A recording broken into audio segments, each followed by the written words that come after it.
What's up everyone, welcome to another video, and in this video I'm going to show you how to create a Drake type beat from scratch. So for this beat I've used a sample which I've downloaded from Instagram. So in this case I'm going to show you how to use the FL Studio stem splitter, and this enables a new world when it comes to sampling. So let me show you how to do this. And this video is also sponsored by Unison Audio. And in this video I'm going to show you how to use their MIDI Wizard too. So let's get started. So in the past it was very hard to find unique vocal samples, but when using a stem splitter, so basically separating all the layers from a track, this enables a new world when it comes to sampling. So I've been experimenting with it, and this is one of the beats which I've created. So first find a video or a sample you like. So I found this sample from Jeanette. She's an amazing singer, so let's have a listen. You call my name, do you think I'll come running? You never did the same, so good at giving me nothing.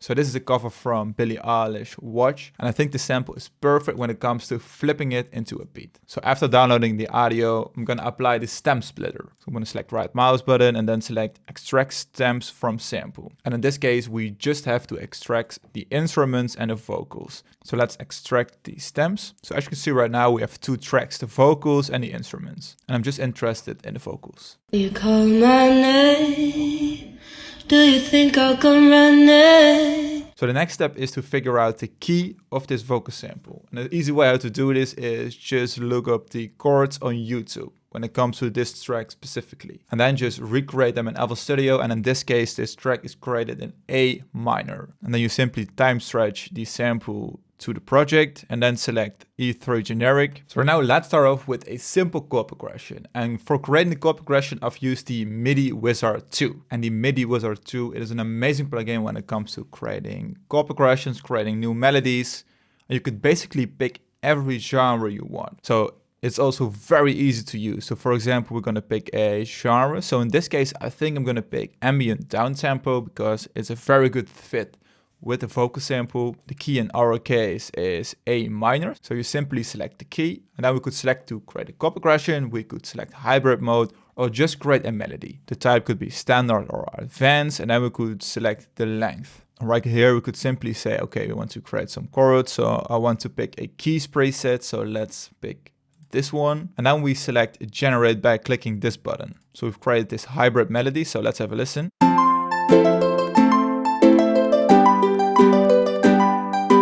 So right now, let's create another chord progression.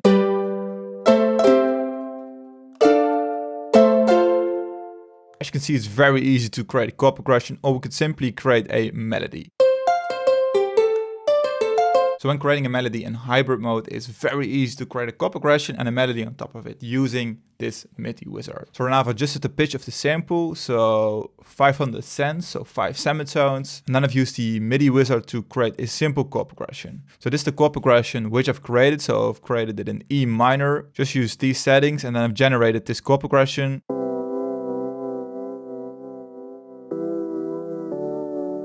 So a great chord progression. So right now, let's copy this chord progression and we're going to use another amazing synth. So I'm using Contact and I'm using the 40's very own keys, using the soft keys preset. And then I'm opening up the MIDI Wizard and I'm opening up the piano roll, and then simply drag and drop this chord progression into the piano roll. And that's it.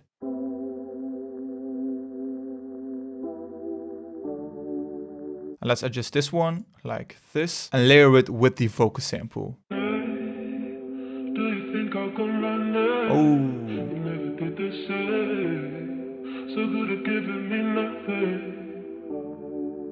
And as you can hear, I've added some more effects to the vocal sample. I've added this preamp to add a kind of vintage texture to the vocal. Then I've added this chorus to soften up the sample. I'm adding a little bit of delay, and then I'm adding some more reverb to add some ambience to the vocal sample. And then I'm using this free plugin from Sematics, and this one removes the high frequencies from the vocal sample in a unique way. So it basically reduces the sample rate of the sample. So a unique trick on how to create that underwater sound when adding a vocal sample. Then let's add some more mid frequencies. So I've used the Ana2 and I've used this piano preset. So let's add it and let's shorten down the keys. So we just add some mid frequencies in the beginning of the sample just to make it more unique.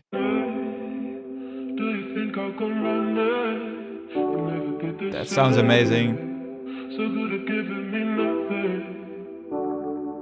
And then let's add a pad which adds some more ambience to the sample. So I've used this preset Ghost Pinks from Pigments, which is a really unique preset. And I've adjusted the attack of the synth. You can hear the texture in the background. And then we simply want to add some more low frequencies. So I've used Analog Lab and I've used the Chest Attack preset from Pigments, which sounds like a very deep analog bass. Now let's simply copy the root notes from the chord progression and then paste it right here, quantize it, and then pitch it down.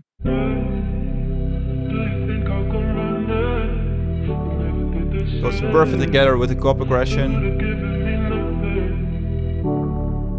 So now I've added all the necessary elements, and when it comes to those beats, you don't want to add too much because otherwise there will be no room left for the vocals. So now I'm going to show you how to add some drums. So first I'm going to start off with a simple rim.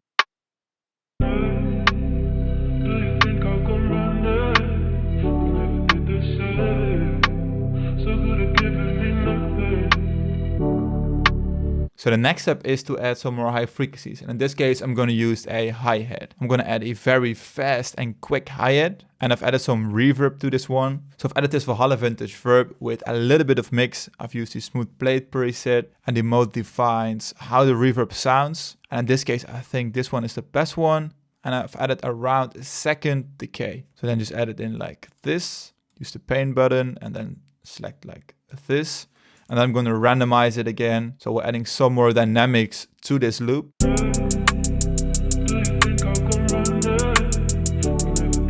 You could also play around with the panning if you like, but I like to keep it as simple as possible. Then let's add this open head.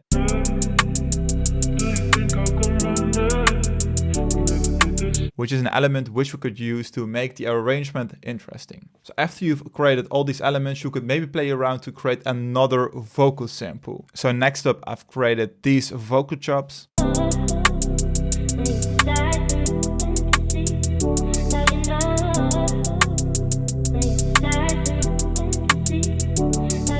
And then I've simply selected those, exported them, and then I've pitched them up 1 octave. And then I've reduced the sample rate even more to really get rid of the high frequencies.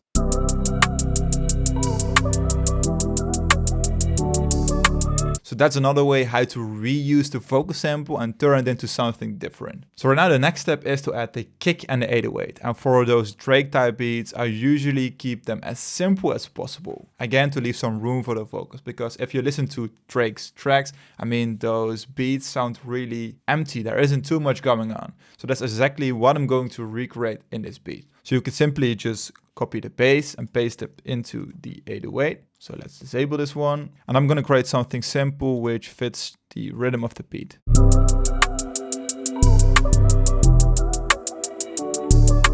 So that's it. Very, very simple. So for now, let's add the kick. So we're going to start off right here.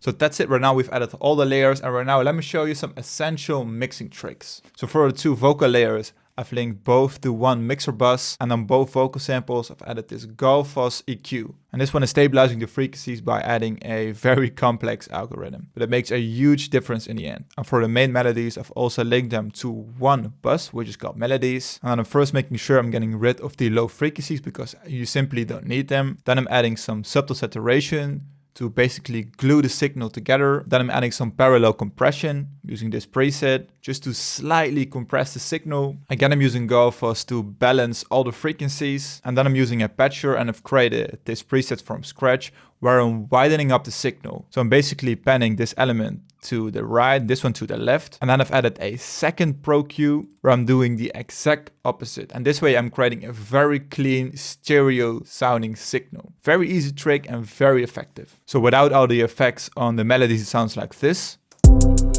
Very narrow. And let's enable all the effects. So it's very wide, very balanced.